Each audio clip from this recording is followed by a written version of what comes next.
Welcome back to my channel. आज आपण पाहणार आहोत मस्त असे पोह्याचे कटलेट्स. चला तर मग त्यासाठी काय काय साहित्य लागते ते पाहूया.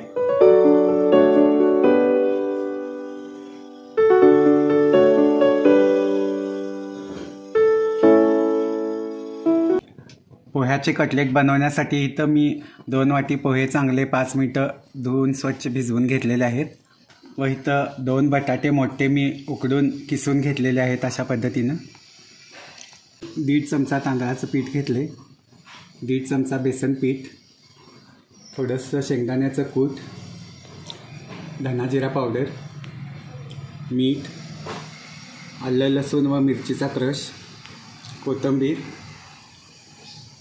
हळद, हिंगपूड व तेल. रेसिपीला सुरू करूया. पहिल्यांदा भिजवून घेतलेले 2 वाटी पोहे घ्यायचे आहेत. ते चांगले असे कुस्करून घ्यायचे आहेत.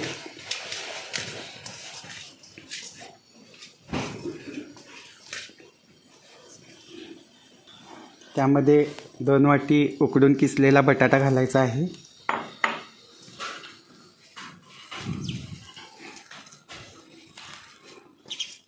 चांगलं मिक्स करून घ्यायचं आहे ते पण.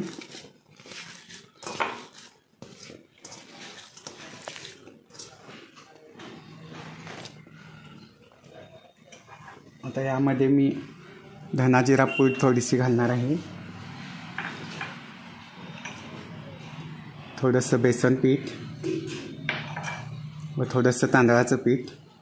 ही पिठं बाइंडिंगसाठी घालायची आहेत. तुमच्या आवडीप्रमाणे मिरची क्रश घालायचा आहे. मी जरा चरचरीत पाहिजेत म्हणून जरासं 2 चमचे घातलेलं आहे.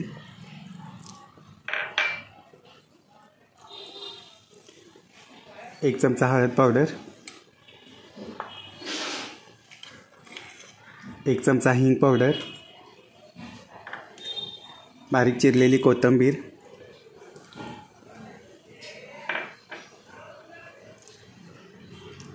चवीनुसार मीठ घालायचं आहे व मी थोडंसं शेंगदाण्याचं कूट घातलेलं आहे. शेंगदाण्याचं कूट ऑप्शनल आहे. तुम्हाला आवडत असेल तर घाला, नाही घातला तरी पण चालेल.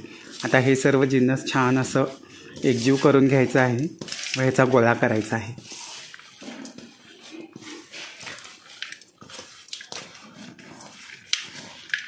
हे पहा, अशा पद्धतीनं हा गोळा बनवून घ्यायचा आहे व आता ह्याचे छोटे छोटे गोळे घ्यायचे आहेत व कटलेट्स बनवायचे आहेत.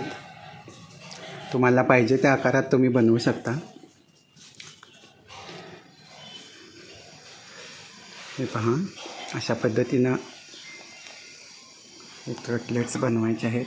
बाकीचे पण अशाच पद्धतीनं सर्व कटलेट्स बनवायचे आहेत. हे पहा, मस्त छान असे हे पोह्याचे कटलेट्स आता इथं बनवून तयार झालेले आहेत व इकडं मी तवासुद्धा गरम करायला ठेवलेला आहे. पहिल्यांदा तव्याला तेल लावून घ्यायचं आहे.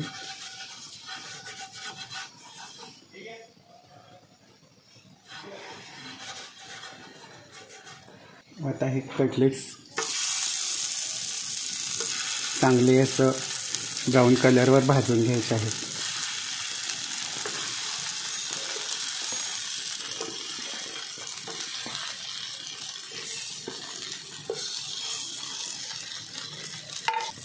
तर परत थोडं थोडं तेल सोडायचं आहे.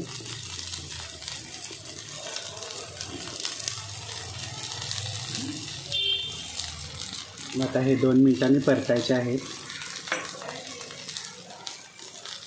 व हे कटलेट्स थोडे मंद आचेवरच फ्राय करून घ्यायचे आहेत.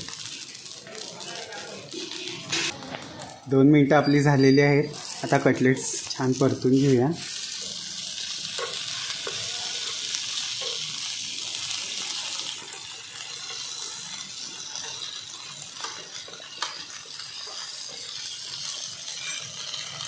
आता परत थोडंसं तेल सोडायचं आहे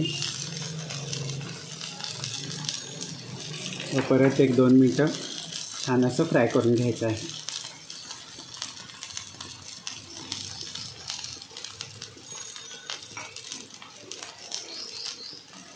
दोन मिनिटं आता आपली इथं झालेली आहेत. हे पहा, मस्त असे हे सर्व कटलेट्स शॅलो फ्राय दोन्ही बाजूनी खमंग भाजून घेतलेले आहेत.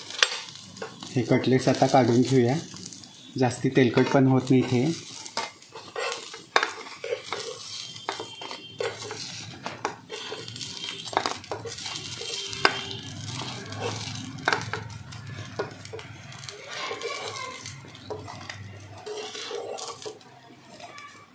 अशाच पद्धतीनं बाकीचे सुद्धा कटलेट्स शॅलो फ्राय करून घेऊया. तर हे बघा, मस्त असे हे खमंग पोह्याचे कटलेट्स आता इथं खाण्यासाठी तयार आहेत. तर ही रेसिपी खूप छान आणि पटदिशी होणारी आहे. तर आजकाल पोह्याचा नाश्ता म्हटलं की सर्वजण नाक मुरडतात. तर अशा वेगळ्या पद्धतीनं जर तुम्ही पोह्याचे कटलेट्स करून मुलांना, आलेल्या पाहुण्यांना, सर्वांना दिला तर खूप आवडीने खातील. तर ही रेसिपी तुम्ही घरी नक्की ट्राय करा. अगदी पटकन होणारी रेसिपी आहे, छान रेसिपी आहे. बघा, नक्की ट्राय करा.